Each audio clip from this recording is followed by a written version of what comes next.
Hello and welcome to MEPcast, a podcast for maternity education program of Clinical Skills Development Service.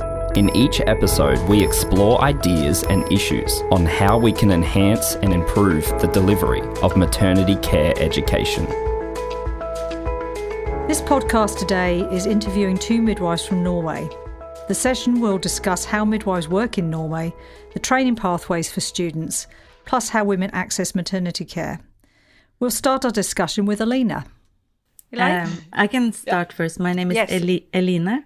Eline, And I work with Katrine at the Midwifery education program at Western Norway University of Applied Sciences.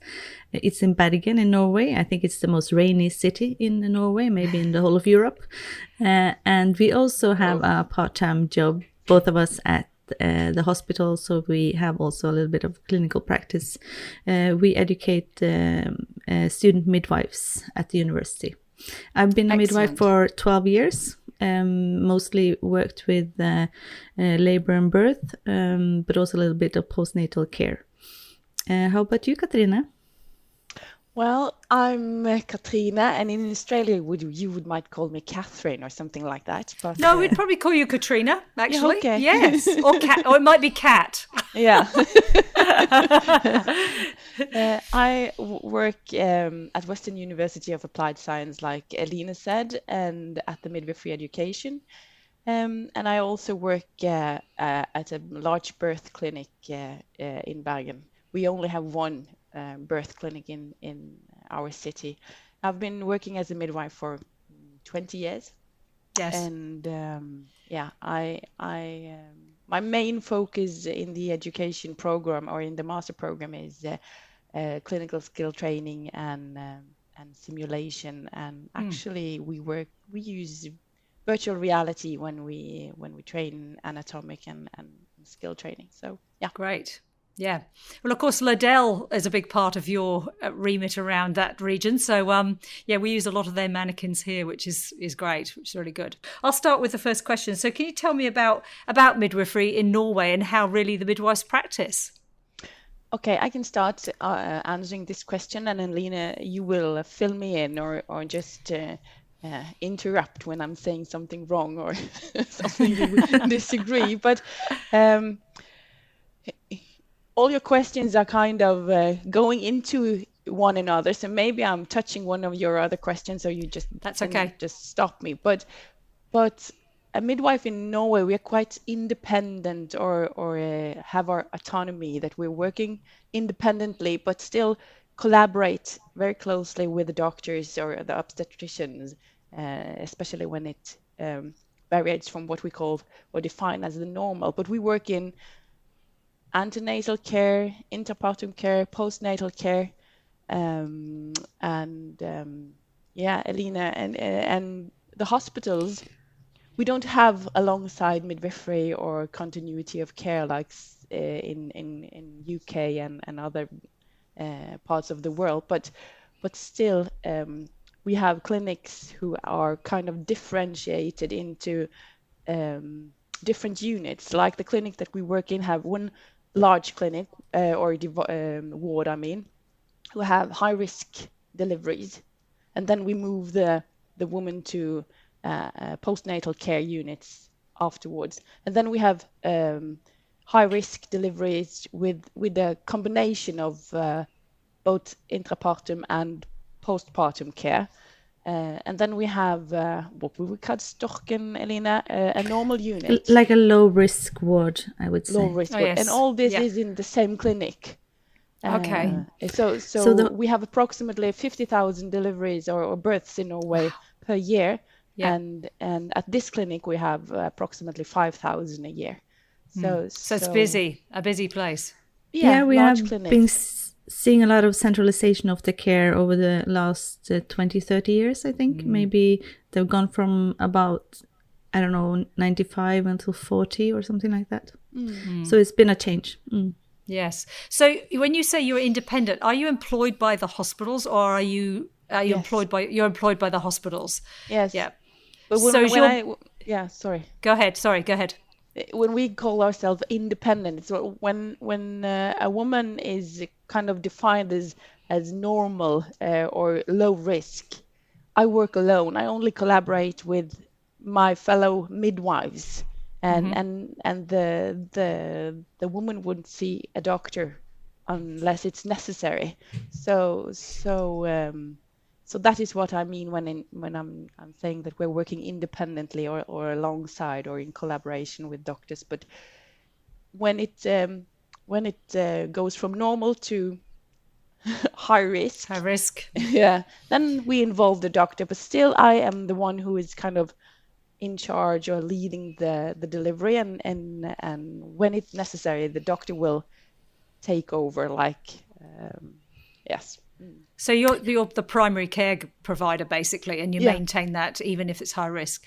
Yes. So when a woman becomes pregnant in Norway, how does she access the care? Does she go to a GP, or does she come straight to the midwife, or how does that work for the women? How do they access that? And they can choose. They can choose whether to attend a doctor or a midwife or a combination. Okay, that's excellent. So they contact us, and like Eline tried to remind me earlier, we have public health care, so all the antenatal care and all the care is for free. So So you've got different models of care for the women, so they could have part obstetric midwifery, all midwifery, or do they do all obstetric, or is it always a combination? The women can choose, but most women choose to have a combination. We recommend them to have 8 antenatal visits during their pregnancy, including routine ultrasound. But most women, actually, when you look at the data, they are using more than what we recommend. So in recent years, pregnant women have made on average 12 visits. We recommend the 8 visits, but most of them share these visits between a community midwife and their doctor. And then we also, for the average, they use 5 visits to specialist services, and we think maybe that's a little bit too much, but that's what the data says.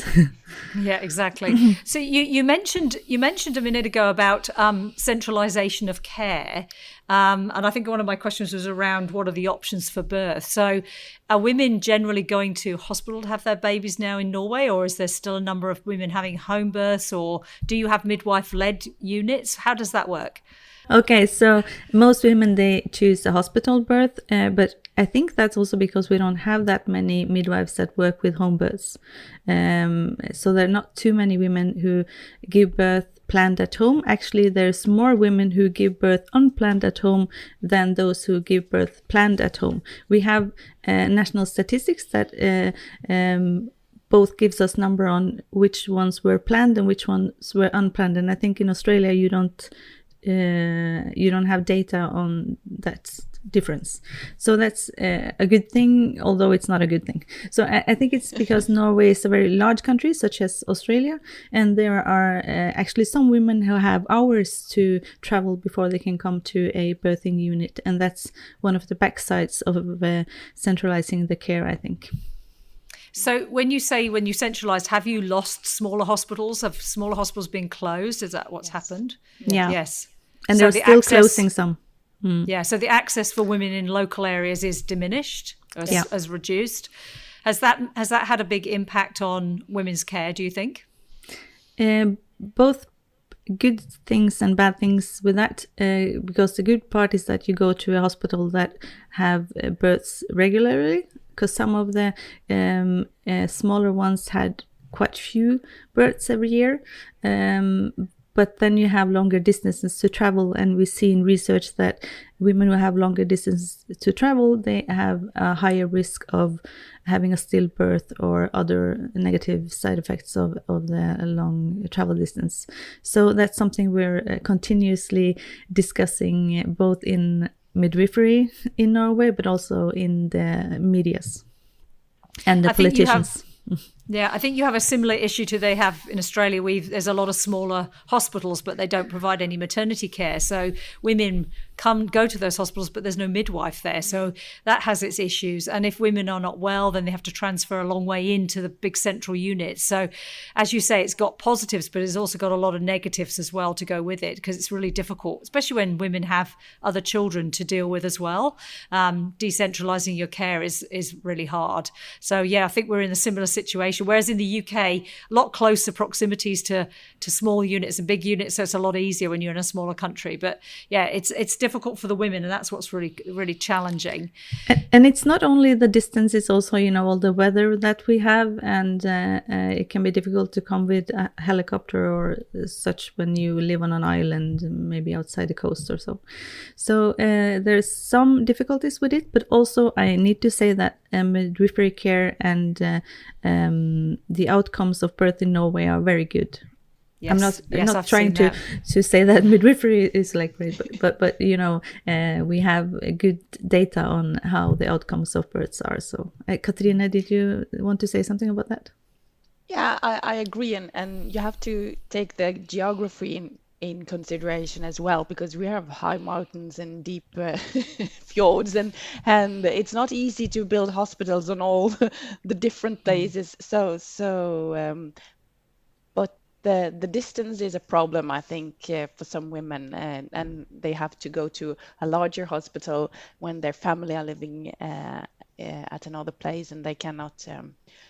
And it's what we call sometimes discussing, Eline, that those who are sick sometimes get the poorest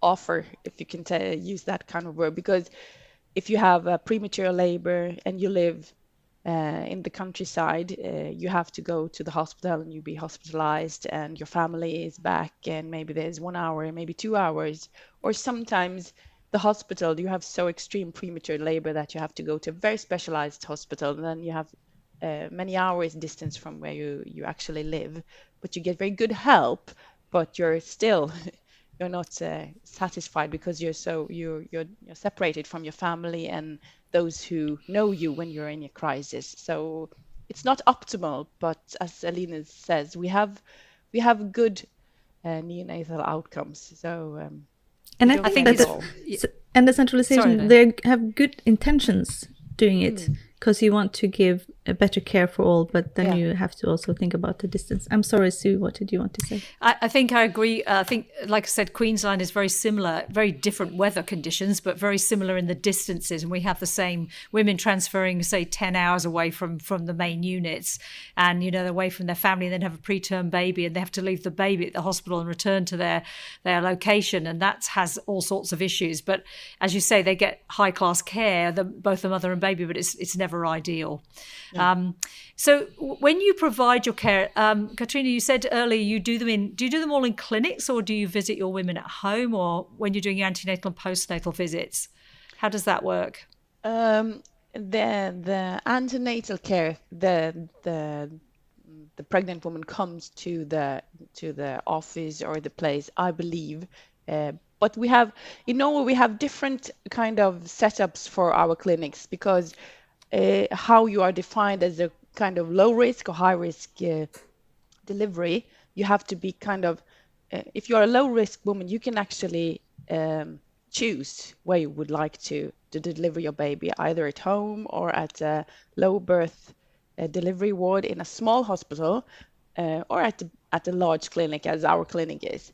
And then you have postnatal care. Then some districts have home visits, and some districts don't, depending on how the hospital or the healthcare is organized. So the fact that we differentiate also means that all the parts of the care are different from different parts of Norway, and if you live in a part of the Norway where there are large distances, or it's more easy or you have another kind of, how can I tell, healthcare than if you live in a big city as Bergen. But we have a project in Bergen where the midwives go home to the women after delivery. They travel or they leave the hospital maybe from 6 hours to 24 hours, and then the midwife will attend the family in their homes. But this is the first primary, or help me, Eline, first those who those who delivers the first baby, those Yes. are prioritized, but there are some differences there as well. So it's diverse. It's like postnatal care have changed a lot over the past few years, and the national guidelines says that we should have a home visit after birth, but it's not practical in all areas. And Katrine, you put your hand up. Yes, because that was what you asked something earlier, as you how the pregnant woman choose either to go to the doctor or to the midwife, and this is an example of we are not enough midwives in the community care, so they can choose and still they cannot choose, and we can go and visit every woman, but we aren't enough people to do home care as we would like. That's a great point, Katrine, because I think that in Norway you have on paper a lot of choices, but then in reality you don't. Because because there are not enough midwives, and there are not enough midwives working with, for example, home births. So in some areas it's not possible for women, although it says in the national guidelines that it's recommended for some women, or that they can have this if they want to. Yeah, no, that's it. That's very interesting. So you mentioned 6 hours to 24 hours. Is that average for like a normal birth with no complications for women to be discharged? They can be, but I wouldn't say that it's average. But still, now we have the COVID-19 situation, as you have heard. Yes. and news flash. News. And then the woman's partner are not allowed to stay at the hospital or visit at the same scale as earlier. So then the women choose to go home much earlier. So whether it's because they are normal or it's because of COVID-19, it's difficult to say. But I would say that the last year the women go home much earlier than they did before COVID-19. Yeah, and also we have had changes in that over the years. And then just a few years ago, then we had 3 days you stayed at the hospital after birth. But if you asked us maybe 1 year ago, we would say 2 days, but now it's more down to 24 hours. Yeah. Sorry, Sue. What about your women who have cesarean section? How cesarean sections? How long do they tend to stay? Maybe 3 days. Variable. 3 days. Variable. As well. Maybe, yeah. but if maybe 3 days. Yeah, around 3 days is. That's changed quite considerably in the last sort of 5 to 10 years, hasn't it, to what we used to do? And it's I still not sure how I feel about that. But anyway, I think I strongly believe women are better in their own homes, but as long as they have the support there for them to be in their own home, that's the key part, isn't it, of care afterwards. Yeah. What I think that we should have a type of care that we can give individualized care. So some women would like to go home early and others need a couple of days. I'm just thinking that sometimes it's like how do you say it in English, Katrina? Like a fabrik? Like a factory, yeah. Yeah, like a factory, because there's 5,000 birds and you just have, it's just a number, another number, another number. And that's one of the dark sides of centralization, I think, that we don't see each woman individually as the same way that maybe one could before, Yeah, no, I agree. I think when you do a continuity model or your case loading, you have a different approach to your women because you are following them all the way through their journey. Whereas when you work in a birth suite, which is where I've generally worked in the last few years, it can feel a bit like that some days, whether you have a lot of births and you haven't got enough beds, and there's all the pressures of those things. But I agree, it's pros and cons for both ways, really, for all of us, for both the midwife and the women. So it's a difficult one, really. Just changing tact a little bit, because I'm really interested to know how your girls and guys leaving school, how they get into the path of becoming a midwife. Do they have to be a registered nurse? Can they do direct entry? How does that work in Norway? We have no direct entry, so they have to study nurse first, and that takes 3 years, and then they have to work as a nurse for at least 1 year, and then they can start the midwifery program, which is 2 years. And the recent years, the midwifery education program has also changed into a master's program for most places where you can take midwifery education in Norway, but we still have the 50-50 from clinical practice and theoretical courses. The part of changing into master's thesis, mostly it involves more research, both for the master thesis but also for best practice. So we think it's a good change. Katrine, what do you think? Yeah, I think it's a good change because I believe I've been working at the university or the Western University of Applied Science for quite a long time now, and I believe this is not systematic research, but my own opinion or my experience that changing from a postgraduate program to a master program has done something with the how critical thinking and critical appraisal of research. So I believe that there's a higher level of reflection among our students now than before. So I think the master program has improved how the midwives actually talks when they talk and argues with research arguments before and earlier on I felt that like they were more like, I feel like this is the correct thing to do. Now they kind of said a systematic review says this and that, and I've read a primary study or an RCT, and they kind of argue with the feelings are kind of replaced with the research when they argue, if that makes sense. So yes, it does. Yeah. And I just want to say that, but it makes the period of being a student midwife quite busy. So I would wish for a direct entry opportunity also in Norway, but I don't think that's something that we will see anytime soon. But they have that in our neighboring countries such as Denmark and Finland, and we sometimes have Katrine midwives, especially from Denmark, working with us, and I see there's a difference. The difference I see is that maybe they are a little bit better actually at some things like keeping birth normal maybe, or they have other glasses on from the very beginning of their period of being becoming a midwife, but in other ways I think that being a nurse is also better because our students may perhaps are better at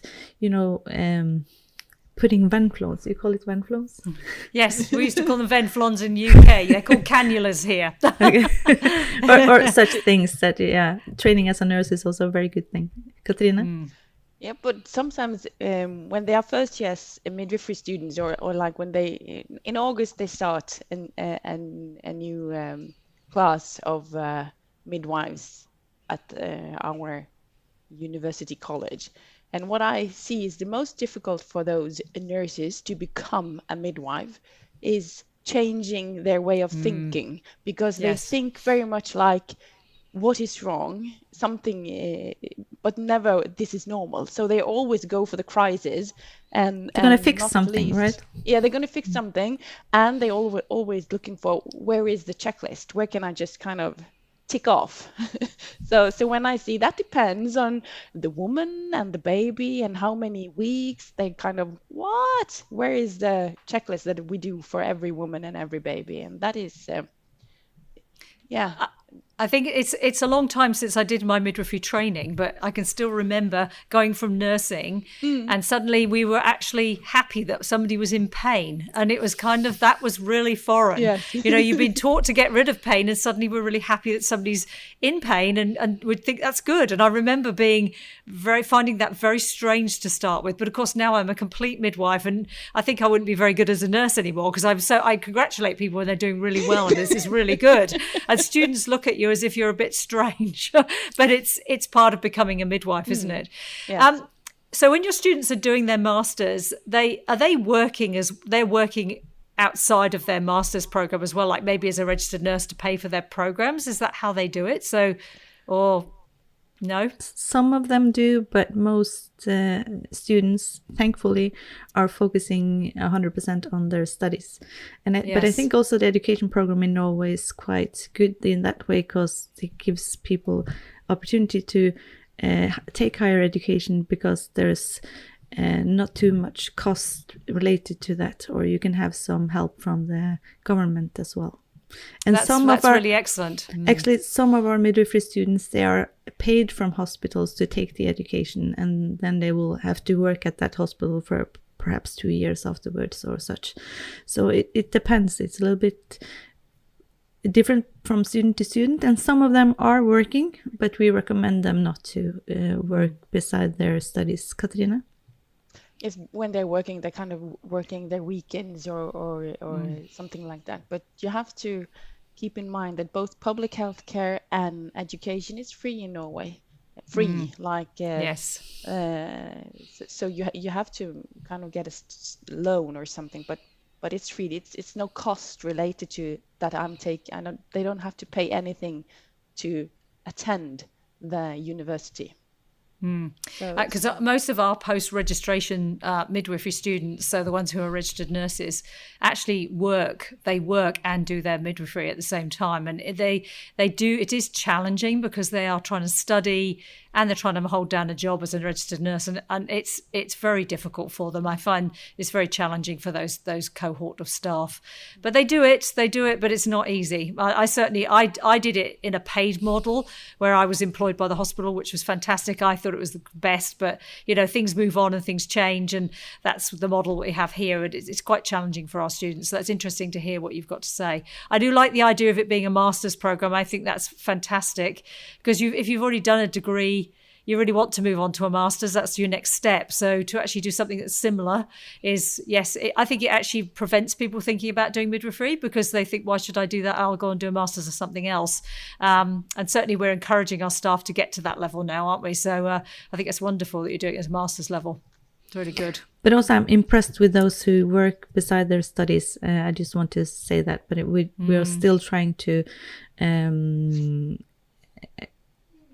I don't know how to say it, but to recommend them not to work too much, because they need to focus on their midwifery studies. Katrine? And some of them have their kind of every third weekend, like an agreement with their earlier employment. And after the first semester, when they have entered practice, they kind of quit. This is not working. I have to focusing on my midwifery education. So I've stopped recommending, because they have to experience that they are kind of killing themselves by working in two places, because being in clinical practice as a midwife is very, very busy, and they have to go weekends, they have to go night shifts, and every shift, because of the quantifications demands. So. But I do realize here, Katrine, that we're very lucky having this system. Yes, we're very, very lucky. So do you have a national curriculum? Is it set how many? No, your university set their own, like how many births and how many? No. Sorry. So no. Yes. But we have our own curriculum, but we have kind of a national plan who's telling us, and it's from it's a EU directive, as I believe, that we have to have. The EU says 40, but nationally we have to have 50 normal deliveries and 100 antenatal and 100 postnatal cares or visits, and so there are very, very many demands to fulfill during those 2 years. So it's extremely busy. But they don't. I think a lot. Sorry, Elena, go ahead. I'm just saying to Katrine, they don't all have to be normal births, right? 50. It's just 50 births, right? No, but they have to be spontaneous vaginal births, because you can have 30 assisted births, but that could be like forceps or breech presentation or cesarean section. But actually, you should have spontaneous vaginal deliveries, or that's what they call. So with a head presentation. So yes, you have to have 50. Yeah, that's you good. could have preeclampsia and give a normal birth, but yeah. I think it's interesting, because I think a lot of people do enter the midwifery training thinking it's going to be just another part of nursing, but it is so completely separate from nursing. It is a whole different concept. So, I mean, I'm not saying that in nursing there are not other specialties that require a lot of study, because I think we've got lots of different areas now in nursing that require different training. But midwifery definitely sits out on its own. There's no doubt it's very complex. There's so many parts to midwifery, and I think until you understand that, you don't kind of grasp that concept, basically. But it sounds like your program is wonderful. I think I would like to have done my training in Norway, but the only problem is I can't speak Norwegian, which might have been a bit difficult for me. But I'm gonna, if it's okay, there's a question I really want to ask you both, because we have lots of discussion around keeping birth normal, and Elena, you did talk a little bit about that a minute ago, about how some areas can do that better than others. And I think with rising acuity, and you've probably got the same thing, we've got women who are becoming pregnant now who may not have been able to conceive before. We have a rising obesity levels here, a lot of diabetic women. So with that rising acuity and more sort of requirements for the hospitals, how can midwives keep labour and birth normal? What's your take on that? Well, I think that the most important part is that we need to talk about it and focus on it. And I think that me and Katrine and you also have a great opportunity when we meet the midwifery students to plant the seeds of thinking about normal birth from an early stage of being a midwife. And then me and Katrine, we were actually talking about this yesterday to discuss what we should answer to this question. But then we were talking about that we focus on investing in first-time mothers so that they will feel strong and safe for later births, and also to keep the parts normal that we can keep normal also in complicated cases. And also one other thing that I've been thinking a lot about is that we need to be enough midwives. In a busy labor ward, if we keep on being more efficient all the time, then perhaps having epidurals down the hallway makes it okay, you can have 2 women in birth. So we try in Norway to be 1 midwife, 1 woman the whole time. But we need to fight for that, I think. I don't think that's something that we can take for granted. So focusing on it and investing in especially first-time mothers, and also to have enough staff. That's would be my first thought about it. But that's something that midwives all around the world is thinking about, isn't it? And we have the too little too late and too much too soon. And I think in Norway we are on the too much too soon scale. Excellent. I think as we found, technology has come on in leaps and bounds. Good and bad. And I think in the maternity setting, sometimes it actually has a negative impact on those normal labours and births, particularly in your spontaneous low-risk women. If we start intervening, then that's it. We tend to go down that road. So, Katrine, what do you think about how do we keep these labours and births normal?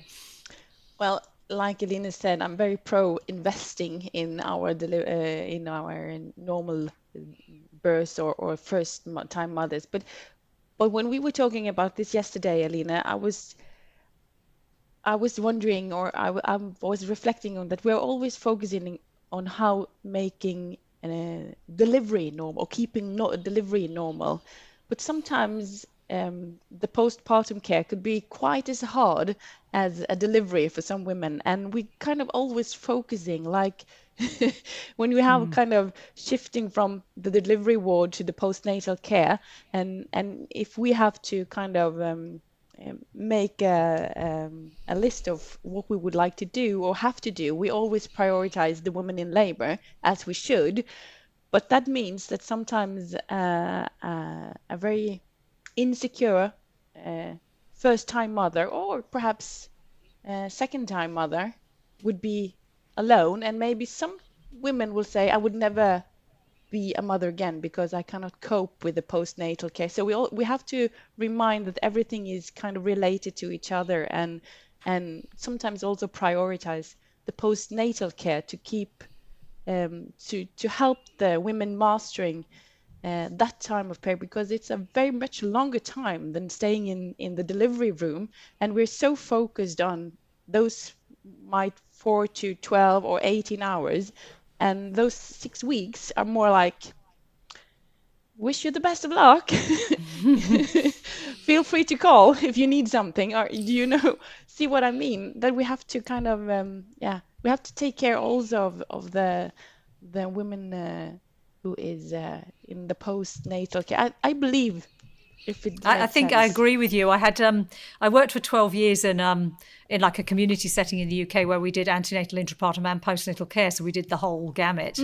And I've spent many hours at people's homes, particularly with breastfeeding issues or supporting women because the baby's, crying a lot, and it certainly can be a huge transition, particularly for those first-time mothers. And I completely agree with you. I think there is an awful lot of focus on labour and birth, but definitely our normal birth rate is going down and our caesarean section rate is going up. So this is why I think there's always that focus on, particularly as you said, Elaine, trying to keep those first labours as normal as possible, so it kind of paths the way for later, because one caesarean section, as we know, leads to another. Yes, Katrine? And I also believe that we have to embrace that we are in a close relation or collaboration with the doctors. And I believe that if we are collaborating more than being kind of opponents, then that would gain our birthing women, because it's not a fight who is to be with the laboring woman. We have to collaborate. Like the clinic that we are working in, we have breech presentations. As a working midwife, I will attend and I will be in with the woman until it's dilated to 10 centimeters, and I will keep a breech presentation as normal as I can, but still it's always in a close collaboration with the doctors. And if we keep a good communication and kind of shows that a midwife is important and just not being like an assistant, I think that would also be a very good or positive thing for our pregnant and laboring women, that we have midwives, that we keep midwives in the delivery room. That I believe that is an issue, keeping the birth normal, that you have really midwives there. Yes, very good. Yeah, and I think that we certainly do training here at the centre, and it's multidisciplinary. So we do it with the medical staff. They come to our programs. We do it together, because you cannot work in isolation. We need each other.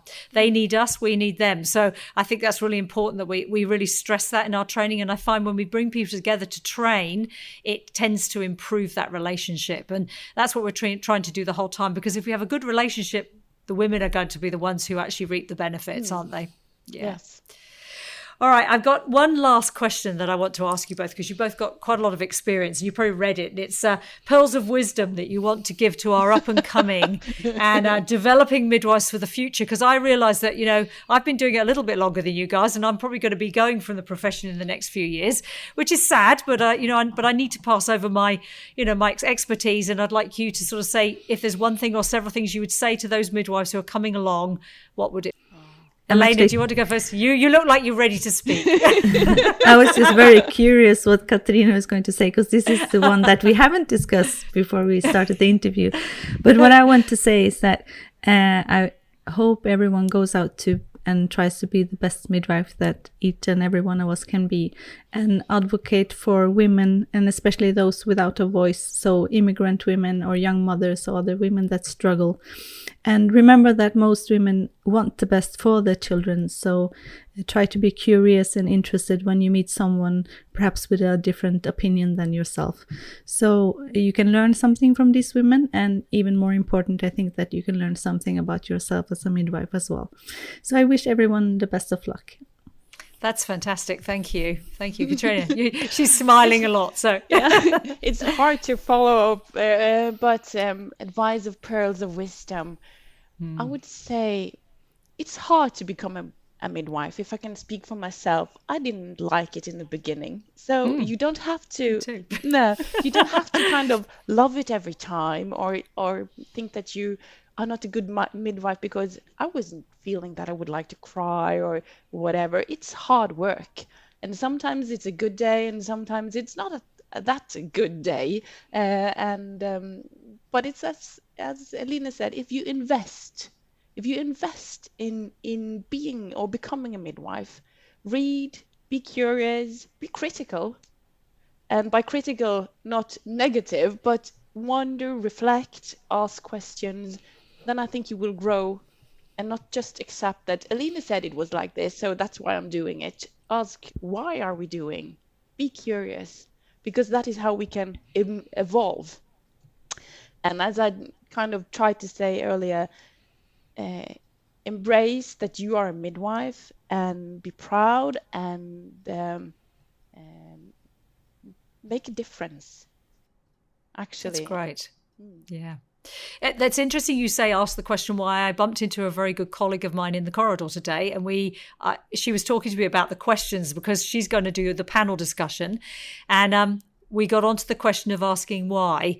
And it's really, I was saying to her, it's so important that you ask the questions, why are we doing things? Why do we need to do that? That's interesting you've brought that up. And that's really good pearls of wisdom about some days are not as good as others. And some days you wonder why you're doing it. But it is a great profession. I joined it, was convinced I was never going to be a midwife. I was going back to nursing. And here I am quite a number of years later. I'm still a midwife and have never been back to nursing. So it says something about the profession. It sucks you in. And once you're in, you can't get away from it. It keeps you here. True. Yeah. Any questions for me before we disappear? Anything you'd like to ask? I was actually wondering if you have a direct entry or you have nurse, midwife, or both. We have both. We have both, actually. We have quite a large number of direct entry. We actually do a dual degree now as well, where they can do the registered nurse and midwifery at the same time. That's a challenge. And we have post-registration midwives, which are probably less than we used to have. We used to have a lot of post-RNs doing their midwifery. Majority now are direct entry or dual degree midwifery and nursing students together. Yes. That's very interesting. Because I wanted to be a midwife since I was like 13 years old, and I thought it was a long way because I needed to be a nurse first. But here I am, yay! Yay, you did it. I certainly don't regret being a registered nurse before doing midwifery. I think it gave me a good foundation, particularly now when I've been looking after very unwell women with conditions that I feel I've got some knowledge, even though it's a long way ago. And I know that some of our direct entry students who have done just midwifery find it quite challenging because they've not looked after really sick people before. But there's pros and cons to both types of training. Certainly the girls who do direct entry are very focused on that women-centred continuity care models. So it's got both things are good and bad, but we get a real good mix of people. But certainly people like you, Elena, who really don't want to be a nurse and want to be a midwife, it's the best method for them. If you would like any more information, please go to the show notes or visit the episode webpage. We also have the maternity education program, the MEP website, where you can look at all our resources which are available for you, and also visit the CSDS website. Thank you.